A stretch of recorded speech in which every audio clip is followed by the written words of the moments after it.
O apóstolo Paulo, quando escreve aos crentes de Corinto, diz assim: assim achei necessário recomendar que os irmãos os visitem antes e concluam os preparativos para a contribuição que vocês prometeram. Então ela estará pronta como oferta generosa e não como algo dado com avareza. Lembrem-se, aquele que semeia pouco também colherá pouco, e aquele que semeia com fartura também colherá fartamente. Cada um dê conforme determinou em seu coração, não com pesar ou por obrigação, pois Deus ama quem dá com alegria. É nesse espírito que nós participamos deste ato de adoração, a entrega de nossos dízimos e de nossas ofertas. Sempre lembrando, ela precisa ser de forma voluntária, generosa e alegre. É isso que Deus espera de cada um de nós. Enquanto estivermos cantando este cântico, os irmãos terão a oportunidade de trazer seus dízimos e ofertas ao gasofilácio. Vou pedir para o irmão Vando nos guiar em oração, agradecendo dízimos e ofertas. Senhor Deus, Pai querido, Deus amado, obrigado, Senhor, por esses dízimos e oferta, que o Senhor esteja cuidando, Senhor, das pessoas que vão cuidar isso, Senhor, de melhor forma, Senhor, para que esteja cuidando do seu reino, Pai. Isso que eu te peço em nome do teu Filho amado Jesus. Amém. Amém, ó Deus. Os irmãos podem se assentar. Nós estamos pensando nestes domingos a respeito da igreja, já que nós estamos vivendo ainda um tempo diferente para todos nós.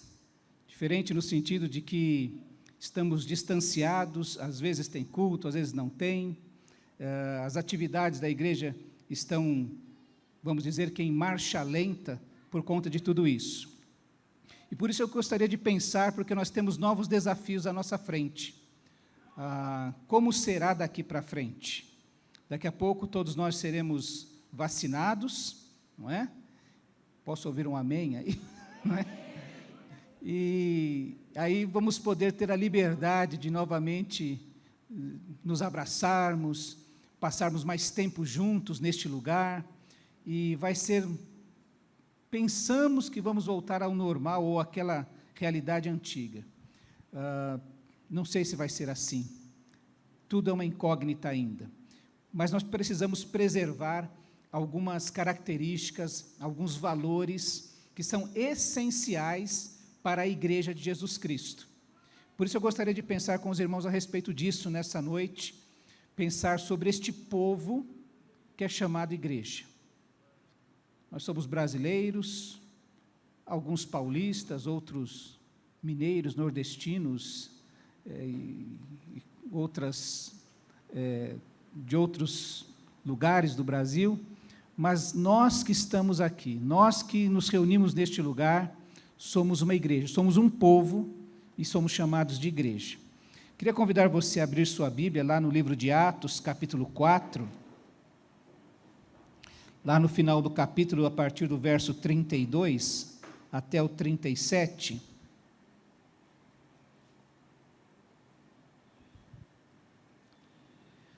Como seremos igreja daqui para frente? Abra sua Bíblia ou acesse sua Bíblia, não é?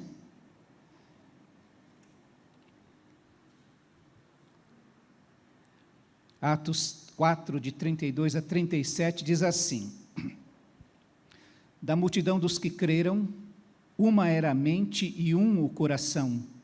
Ninguém considerava unicamente sua coisa alguma que possuísse, mas compartilhavam tudo o que tinham. Com grande poder, os apóstolos continuavam a testemunhar da ressurreição do Senhor Jesus, e grandiosa graça estava sobre eles, sobre todos eles. Não havia pessoas necessitadas entre eles, pois os que possuíam terras ou casas as vendiam, traziam o dinheiro da venda e o colocavam aos pés dos apóstolos, que o distribuíam segundo a necessidade de cada um.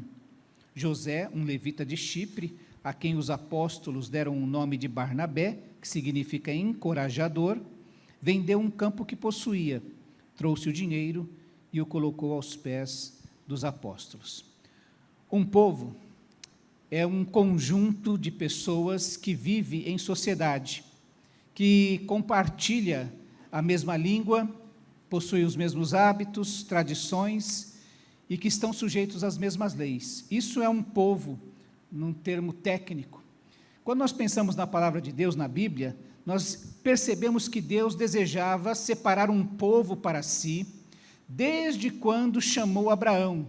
Lá em Gênesis, no capítulo 12, diz que Deus disse a Abraão: saia da tua terra, do meio dos seus parentes e da casa de seu pai, e vá para a terra que eu lhe mostrarei.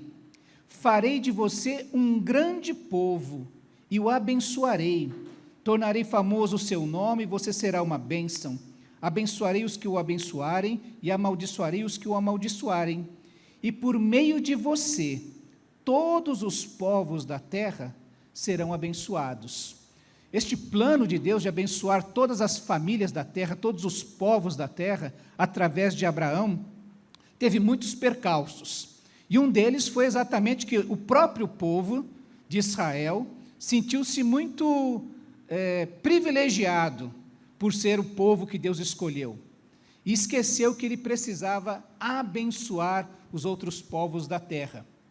E é por isso que Deus então vai em resgate do seu povo, disciplina o seu povo, liberta o seu povo, resgata o seu povo, traz de volta a terra, e traz depois Jesus, vem ao mundo, exatamente para separar um povo que pudesse cumprir este propósito de abençoar todos os povos, todas as famílias da terra, não mais por ligação sanguínea com Abraão, mas aqueles que são filhos de Abraão pela fé. É assim que Pedro, quando escreve sua primeira carta, diz àqueles novos crentes: vocês, porém, ele vinha falando exatamente daqueles que haviam se afastado do caminho de Deus, mas aí ele fala para os crentes: vocês, porém, são geração eleita, sacerdócio real, nação santa, povo exclusivo de Deus, para anunciar as grandezas daquele que o chamou das trevas para a sua maravilhosa luz. Antes, vocês nem eram povo, eram gentios, mas agora são povo de Deus. Não haviam recebido misericórdia, mas agora a receberam.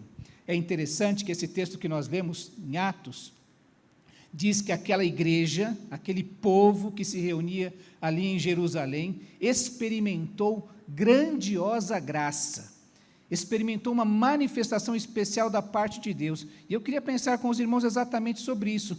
Como é que essa graça de Deus se manifestou naquele convívio daqueles nossos irmãos naquele primeiro século?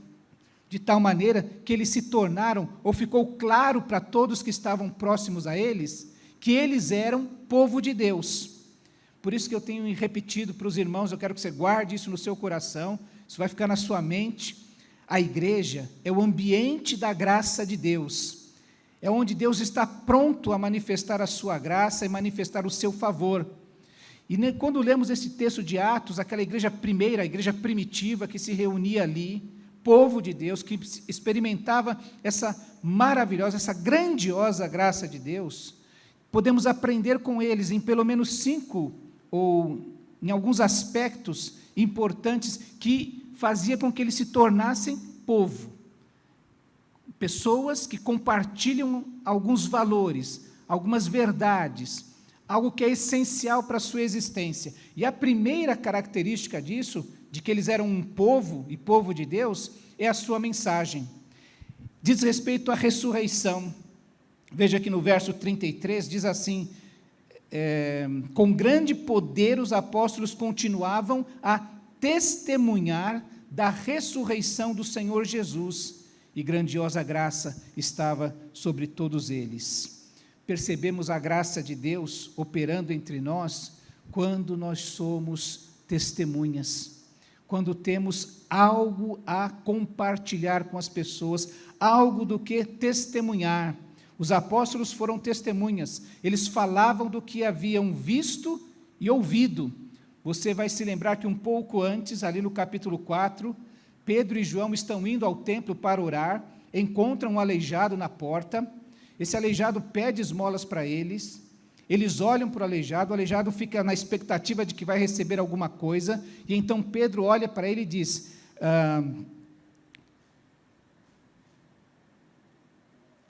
eu não tenho prata nem ouro, mas o que eu tenho eu te dou. Em nome de Jesus Nazareno, levanta e anda.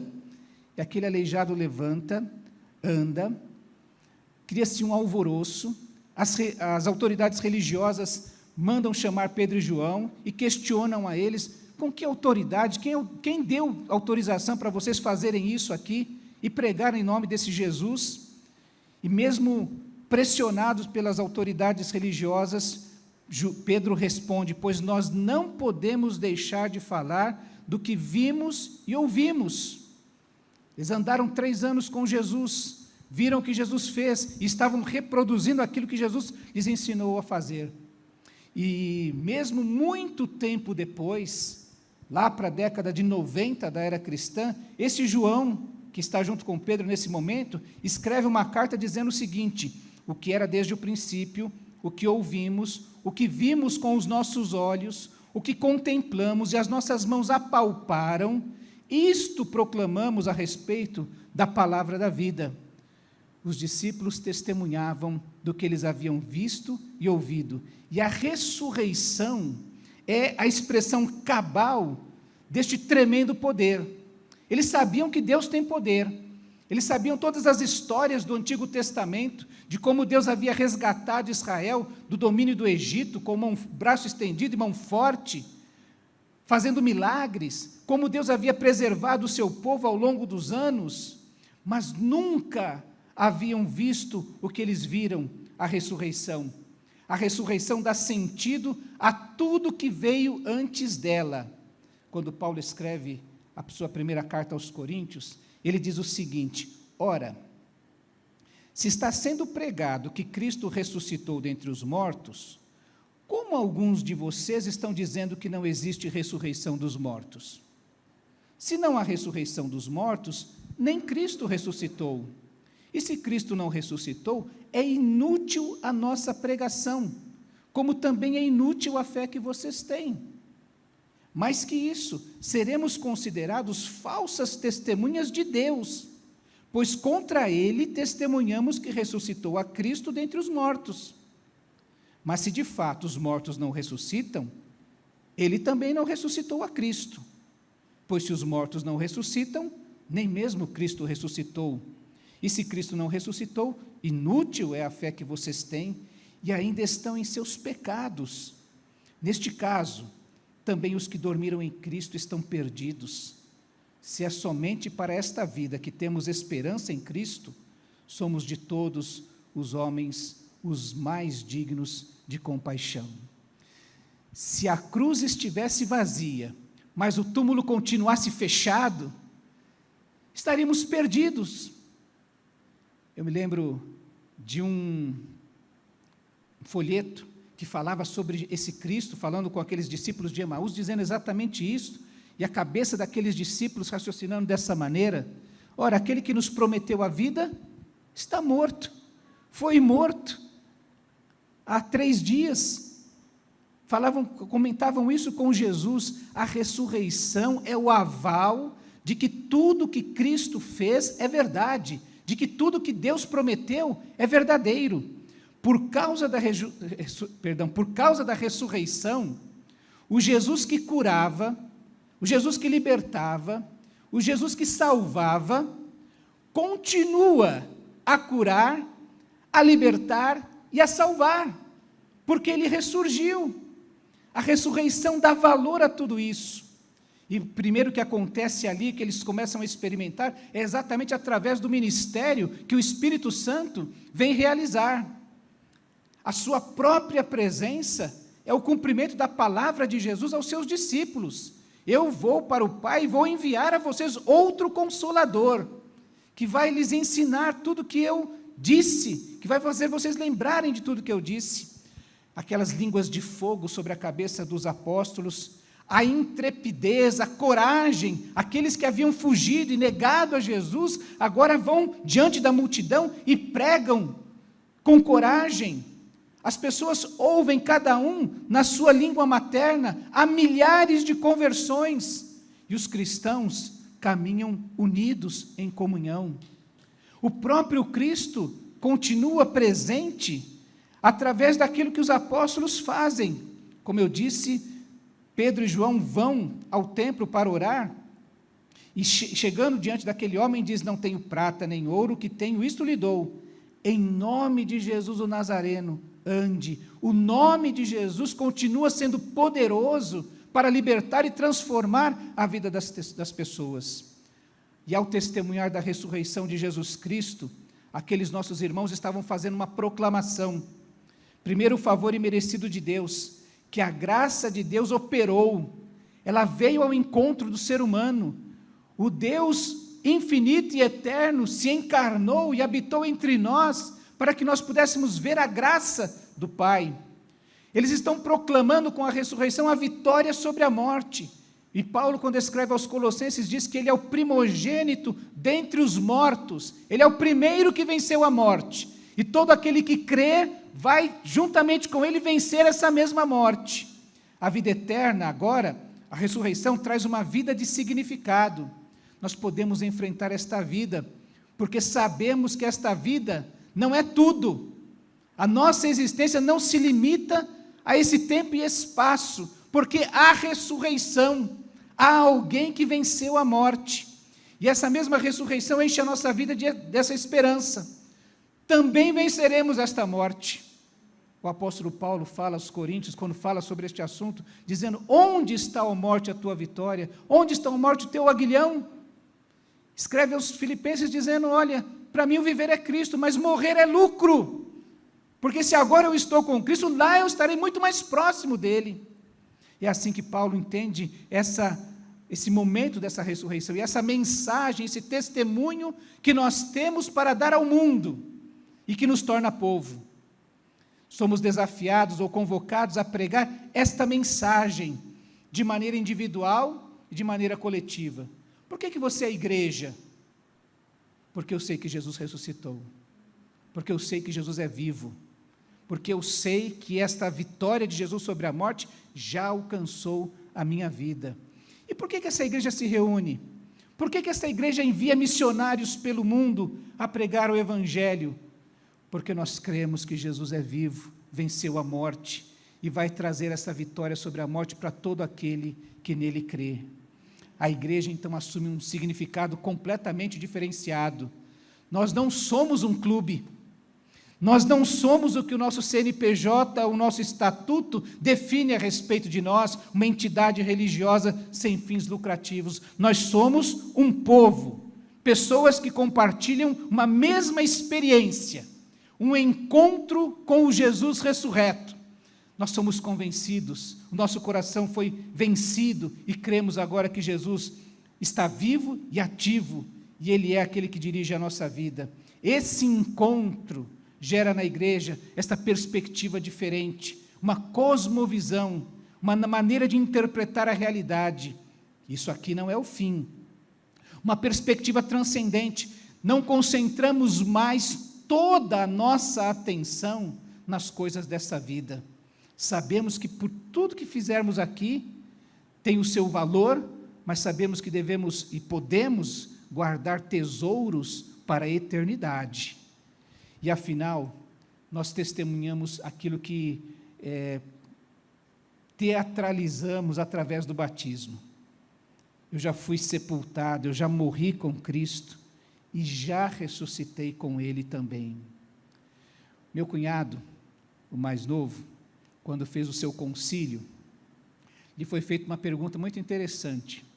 E é por isso que é interessante para quem vai ser pastor participar de concílio. Você vai aprendendo algumas perguntas. Mas perguntaram para ele o seguinte: como é que você sabe que uma pessoa se converteu de verdade? Você já parou para pensar nisso?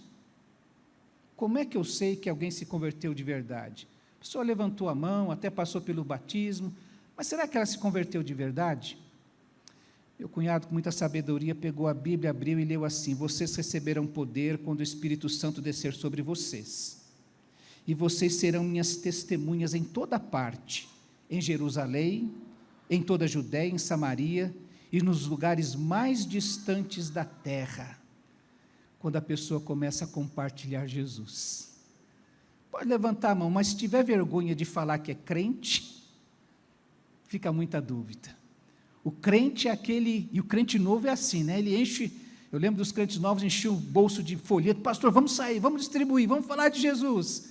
Eu agora tenho uma mensagem, eu tenho um testemunho a dar às pessoas. Charles Spurgeon, o príncipe dos pregadores batistas, disse o seguinte: o primeiro instinto de um homem convertido é tentar converter os outros. E ele adverte: se vocês não têm nenhum desejo de levar outros para o céu, vocês mesmos não estão indo para lá. Batismo é esse símbolo que só retrata aquilo que nós já vivenciamos, que nós já experimentamos, a morte e a ressurreição em Cristo. E, meus irmãos, as pessoas só acreditarão que Jesus é vivo se virem Jesus em nós. Nós somos o nosso próprio testemunho. Mas você acredita? Creio. Por quê? Porque Jesus mudou a minha vida. Porque Jesus transformou aquilo que eu sou. Nós somos um povo porque temos um testemunho, uma mensagem a levar. Isso nos une. Uma segunda característica é um valor, a unidade. Nós percebemos a graça de Deus operando entre nós quando andamos em unidade. Veja no verso 32 que da multidão dos que creram, uma era a mente e um o coração. Ninguém considerava unicamente sua coisa alguma que possuísse, mas compartilhavam tudo o que tinham. Uma mente e um coração. Chegavam a um consenso de como agir. Estavam unidos na maneira de raciocinar e de viver. Você vai lembrar de que mais um pouquinho para frente, aquela igreja nascente tem uma dificuldade. As viúvas estavam sendo as viúvas dos gregos estavam sendo preteridas na distribuição diária. E há um burburinho, há uma conversa de corredores. E então os apóstolos chegam e dizem: olha, não é justo que nós deixemos a palavra e a oração. Vamos eleger algumas pessoas entre vocês de boa reputação, cheias do Espírito, de sabedoria, cheias de fé, que possam cuidar deste assunto. E sabe o que acontece? Diz ali que tal proposta, em algumas versões diz que tal ideia agradou a todos. E eles separaram 7 homens que pudessem cuidar deste problema que estava surgindo na vida da igreja, para que a igreja andasse unida. Nós já dissemos que a obra do Espírito, a unidade, é uma obra do Espírito. Ele quer tornar a igreja essa unidade. E a melhor experiência que nós encontramos é exatamente aquela que antecede esse texto que nós lemos. Quando o Espírito, no capítulo 2, acontece o Pentecostes, a descida do Espírito, ele desce sobre os discípulos em forma de chamas e alcança cada um. A Bíblia diz que, então, versículo 7 do capítulo 2, atônitos e maravilhados, eles perguntavam: acaso não são galileus todos estes homens que estão falando, os discípulos, os apóstolos? Então, como os ouvimos, cada um de nós, em nossa própria língua materna? Partos, medos e elamitas, habitantes da Mesopotâmia, Judéia e Capadócia, do Ponto, da província da Ásia, Frígia e Panfilha, Egito e das partes da Líbia próximas a Cirene, e vindos de Roma, tanto judeus como convertidos ao judaísmo, cretenses e árabes, nós os ouvimos declarar as maravilhas de Deus em nossa própria língua. Atônitos e perplexos, todos perguntavam uns aos outros: que significa isso? E mais no final do capítulo diz assim: com muitas outras palavras, Pedro os advertia e insistia com eles: salvem-se desta geração corrompida. Os que aceitaram a mensagem foram batizados, e naquele dia houve um acréscimo de cerca de 3.000 pessoas. E então eles se dedicavam ao ensino dos apóstolos, e à comunhão, e ao partir do pão, e às orações. Todos estavam cheios de temor, e muitas maravilhas e sinais eram feitos pelos apóstolos. Os que criam mantinham-se unidos e tinham tudo em comum. O Espírito Santo realiza uma obra tremenda, porque Lucas registra 16 nacionalidades, ou 16 origens dessas pessoas. E mesmo sendo de lugares tão diferentes, eles se dedicavam, eles se mantinham unidos e eles tinham tudo em comum. É dessa gente que se diz de 16 lugares diferentes, que eles tinham uma só mente e um só coração. Da multidão dos que creram, uma era a mente e um só era o coração. Isso é uma obra do Espírito. Meus irmãos, eu me lembro de uma ocasião que entrou uma boliviana, e ela entrou na minha classe, na escola bíblica dominical, e ela falava muito rápido, e eu não entendia nada do que ela falava, e fomos atrás de um adolescente que estivesse estudando espanhol naquela época, para tentar traduzir, e ela ficou completamente deslocada. Só que, por um acaso, na região tinha uma igreja, como há muitos bolivianos, não é? Uma igreja de bolivianos, que nós encaminhamos ela para lá. A probabilidade de se formarem guetos, quando você tem muitos bolivianos, muitos haitianos, muitos venezuelanos, eles formarem um gueto, ou muitos brasileiros, tem igreja brasileira na América, tem uma colega que se formou conosco, que está lá uns 30 anos já, na igreja brasileira de Washington. Os brasileiros se unem lá. Formarem-se guetos é muito grande, mas a Bíblia conta que ali, mesmo pessoas vindas de 16 lugares, uma multidão, 5 mil pessoas naquele momento, se reunindo, se convertendo, eles conseguiam caminhar juntos, unidos, mantendo a unidade. Eles creram em Jesus, então seguiram o seu exemplo. Jesus investiu tempo na vida de publicanos e pecadores. Aliás, ele foi acusado de ser amigo de publicanos e pecadores. Marcos diz que eram muitos os publicanos e pecadores que o seguiam. Lucas diz que todos eles gostavam de ouvir Jesus. Jesus investia tempo em pessoas que eram diferentes. Eles creram nos ensinos de Jesus e gastaram do seu tempo e dinheiro um com o outro para manter a unidade da igreja. Você se lembra, talvez, uma das histórias mais conhecidas de Jesus é a do bom samaritano, aquele homem que não tinha nenhum laço de identidade com aquele homem que havia sido assaltado, mas foi alguém que gastou do seu tempo e dinheiro com ele. Era isso que Jesus ensinava, e os seus discípulos aprenderam isso e começaram a praticar o ensino de Jesus.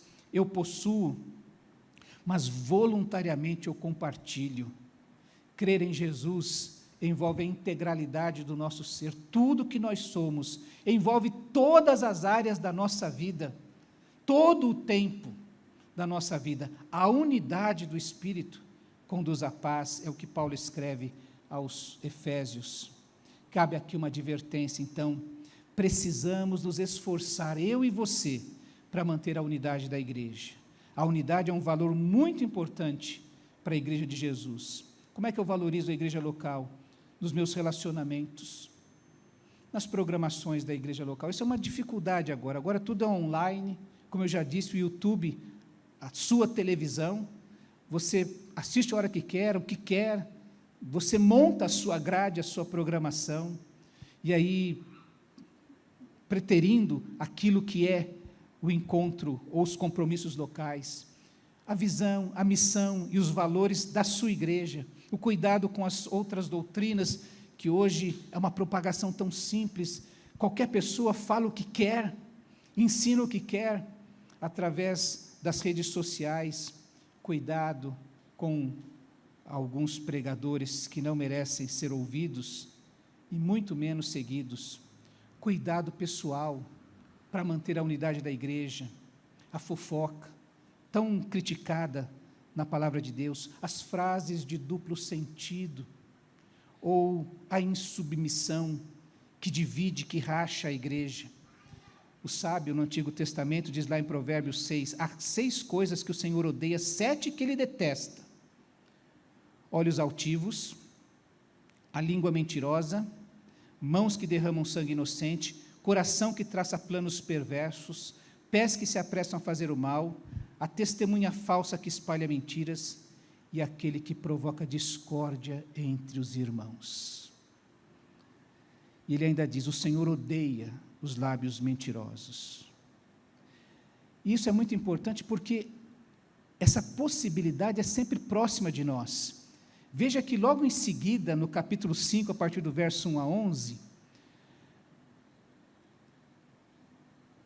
Barnabé havia acabado de, espontaneamente, generosamente, vender um campo, um terreno que tinha, e ofertar aquilo na vida da igreja, trazendo aos pés dos apóstolos, que fariam a distribuição conforme a necessidade. Logo em seguida, se conta a história de Ananias e Safira, um casal que também vendeu seu terreno, uma propriedade sua, e queria ficar bem na fita com a igreja.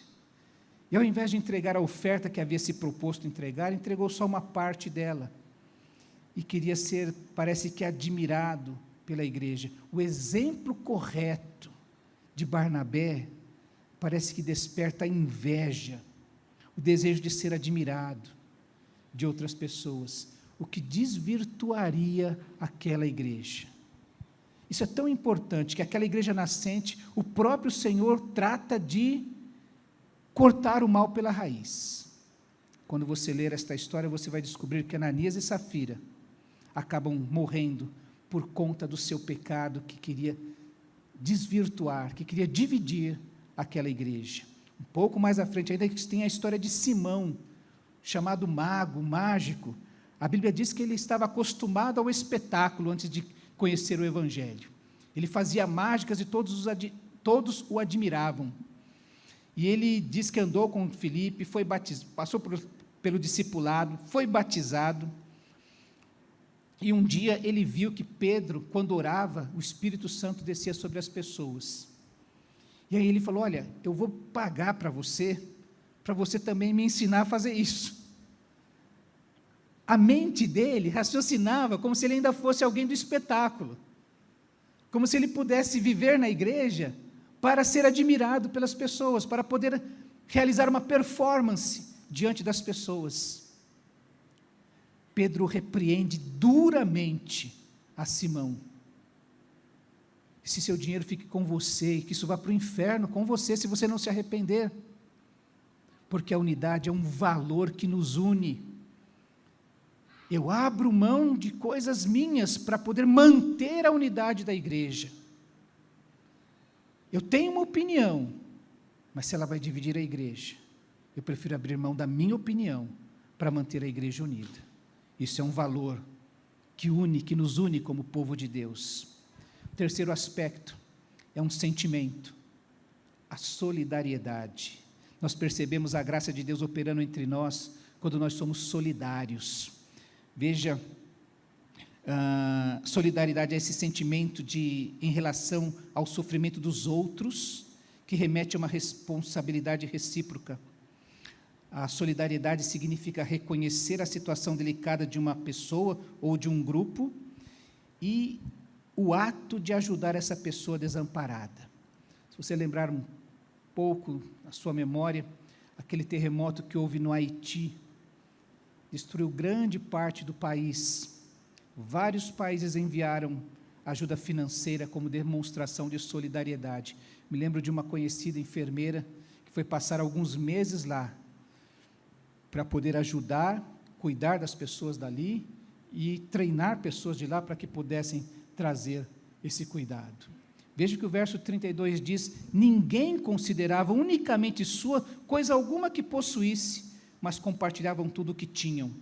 O 34 diz que não havia pessoas necessitadas entre eles, pois os que possuíam terras ou casas as vendiam, traziam o dinheiro da venda e o colocavam aos pés dos apóstolos, que os distribuíam segundo a necessidade de cada um. É um outro milagre que o Espírito Santo realiza. Pessoas normalmente são autocentralizadas. Já ouviu aquela história que diz que a pessoa ela só enxerga o próprio umbigo? Ela só consegue enxergar o que lhe interessa. Aqui, o Espírito Santo transforma pessoas em que nós possamos chamar de outro centralizado. Um cuidado mútuo que protege. Conforme a necessidade, os recursos surgem de maneira esporádica e voluntária.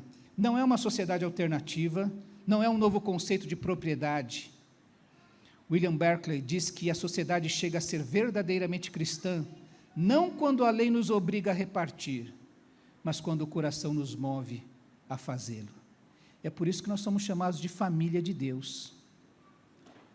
porque nós aprendemos a amar e a cuidar uns dos outros como uma família cuida dos seus. Solidariedade é amor em ação. Sabe aquela história que você diz, eu amo os pobres. O que você faz pelos pobres? Eu amo fulano. O que você faz por fulano? Tiago nos adverte, olha, a fé precisa vir acompanhada de obra, senão ela é morta, ela não vale para nada, ela não significa nada. Barnabé, que é citado nesse texto, é um exemplo. Ele é solidário porque ele vê a necessidade e ele vai suprir. É uma necessidade física, ele vendeu um terreno e doou. Havia necessidades existenciais, que na história de Barnabé nós vamos encontrar aqui em Atos. Ele é quem vai mentorear Paulo e João Marcos. Ele é quem olha para Paulo, que estava no ostracismo, lá em Tarso, talvez com a sua personalidade muito bem resolvida, mas sem nenhuma chance ministerial. É Barnabé que vai suprir a necessidade de Paulo. É Barnabé que pega João Marcos, aquele menino inconstante, que larga a missão no meio do caminho, volta para casa. É Barnabé que abre mão de tudo para poder investir, suprir a carência que havia em João Marcos, espiritualmente imaturo, emocionalmente imaturo. A solidariedade é este amor em ação. A solidariedade, então, deve ser a marca do cristão, do discípulo de Cristo Jesus e da igreja de Jesus. E servir, meus irmãos, para suprir a necessidade do outro, é um privilégio. Que alegria! Recentemente, semana passada, nós precisamos realizar um trabalho aqui para atender pastores e seminaristas. A nossa diretoria solicitamente nos autorizou a utilizar este espaço. Eu quero aqui agradecer a Adriane, a Amanda, a Célia, o Osvaldo, Raniel, o Ricardo e a Rosângela, 7 irmãos da nossa igreja, que trabalharam naquele dia para que aquela estrutura toda pudesse ser realizada, aquele trabalho todo pudesse ser realizado, e mais de 20 seminaristas serem abençoados, suas famílias e suas igrejas. Deu um trabalhão. No final do dia eu estava com a perna doendo. Mas servir é um privilégio, porque a solidariedade é esse amor em ação, que se transforma em algum ato.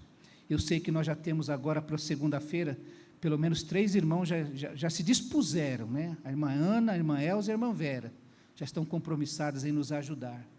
Porque, meus irmãos, isso é um valor que nos torna um povo, que nos torna uma igreja. Esse sentimento de solidariedade, de servir, de transformar em ação o nosso sentimento. Por fim, uma experiência, a experiência do poder. Percebemos a graça de Deus operando entre nós quando o seu poder se manifesta. O verso 33 diz que com grande poder os apóstolos continuavam a testemunhar da ressurreição de Jesus Cristo, e grandiosa graça estava sobre todos eles. Grande poder. Interessante que essa palavra no grego é megale. Então era um mega poder, era uma mega graça, era grande, era muita graça. Lucas usa essa expressão para falar sobre o poder, a ação do Espírito Santo no seu Evangelho. Poder que suplantava as possibilidades, poder que vai para além das probabilidades. O normal nós conhecemos, e o normal seria que houvessem dificuldades culturais naqueles que se relacionavam ali, havendo o agravante, já dissemos, eram 16 origens diferentes, mas um agravante, era uma multidão, além de serem muitos. Muitos têm a tendência de se formar em guetos, uma dificuldade de suprir necessidades, tendo agravante, dificuldade que as pessoas quisessem compartilhar o que lhes possuía, o que eles possuíam. E o Espírito Santo, isso era o normal, isso era esperado, mas acontece algo sobrenatural, uma mega graça, o favor imerecido de Deus, a ação de Deus extrapola o que se era esperado. Muitas pessoas de culturas diferentes se entendem, línguas diferentes, costumes diferentes, eles começam a se entender e a andar unidos, ricos, compartilham suas posses com os mais pobres. Acabou de sair a notícia que a inflação para os pobres no Brasil foi quase o triplo da inflação para os ricos. E você acha que alguém vai abrir o bolso para dar mais uns meses de ajuda, auxílio emergencial? O pessoal está querendo realizar lucros. Mas ali, os ricos, Barnabé era um homem de posses. Ele deu do que possuía. Meu irmão, eu quero te chamar a atenção para você só se envolva em um projeto que só pode dar certo se Deus estiver no meio desse negócio. O normal é nossa responsabilidade. Mas a ação de Deus revela um mega poder, um poder grande, para além daquilo que nós estamos acostumados. É por isso que nós fizemos o culto do Conta-Bênção, para a gente ter uma oportunidade de enxergar a graça de Deus operando de maneira extraordinária. Trabalhe, você vai experimentar a graça de Deus operando. Faça um projeto, pense num projeto, defina seus objetivos, suas metas. Você vai começar a descobrir quantas dificuldades eu tenho, quantos obstáculos eu tenho que ultrapassar, como falta recursos para isso, como falta pessoal para esse projeto ir à frente. Mas quando você começa a andar, Deus começa a operar para que aconteçam coisas para além daquilo que nós imaginamos, porque a igreja é o lugar, é o ambiente da graça de Deus, e onde ocorre essa mega graça de Deus, essa grandiosa graça de Deus. É assim que Paulo escreve para a igreja de Filipos, agradecendo a oferta que eles mandaram a ele. Ele diz assim: recebi tudo o que tenho, recebi tudo, e o que tenho é mais do que suficiente, estou amplamente suprido, agora que recebi de Epafrodito os donativos que vocês enviaram, são uma oferta de aroma suave, um sacrifício aceitável e agradável a Deus. Um estudioso, muito respeitado, os irmãos conhecem o Dr. Shedd, ele disse que a igreja de Filipos devia ter umas 20 pessoas, formada por uns 20 crentes. Foi esta igreja que supriu o apóstolo Paulo de maneira para além do que ele tinha necessidade, deixando-o amplamente suprido. Quando Paulo escreve a carta aos Coríntios, ele fala desta oferta, que nós já lemos hoje, fala dessa oferta generosa que vocês dão, que supre de maneira generosa também a vida da igreja. Igreja com dificuldades, eu não sei se contei isso para os irmãos, mas a igreja onde fui membro até novembro, tinha um pequeno alvo, por causa das suas dificuldades todas enfrentadas. Até o pastor achava que ia ser difícil bater aquele alvo. E a irmã de missões chega dizendo: meus irmãos, o meu Deus é lindo, meu Deus é maravilhoso. Porque aquela pequena igreja, diante das suas necessidades, das suas dificuldades, quase duplicou o seu alvo. Porque a graça de Deus está operando, porque o poder de Deus move corações, porque o poder de Deus faz coisas que estão para além da nossa capacidade de realização. A líder de missões daquela igreja estava certa. Nosso Deus é lindo, Ele é maravilhoso, e é por isso que Lucas registra que havia entre eles maravilhosa graça, com grande poder, um mega poder. Os apóstolos continuavam a testemunhar da ressurreição do Senhor Jesus, e grandiosa graça estava sobre todos eles. Esse conjunto de pessoas forma um povo. Nós formamos um povo, porque nós compartilhamos a mesma mensagem. Jesus Cristo ressuscitou, Ele está vivo. Nós temos um valor muito grande para nós, muito importante, a unidade do Espírito pelo vínculo da paz. Nós temos um sentimento que nos une, a solidariedade, este amor em ação, por aqueles que são nossos irmãos e por aqueles que estão no nosso caminho, como no caminho do bom samaritano.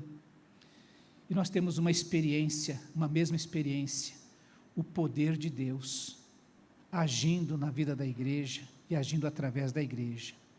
Esse povo é a igreja de Jesus. Eu quero encerrar lendo o que o apóstolo Paulo escreve para os crentes de Éfeso.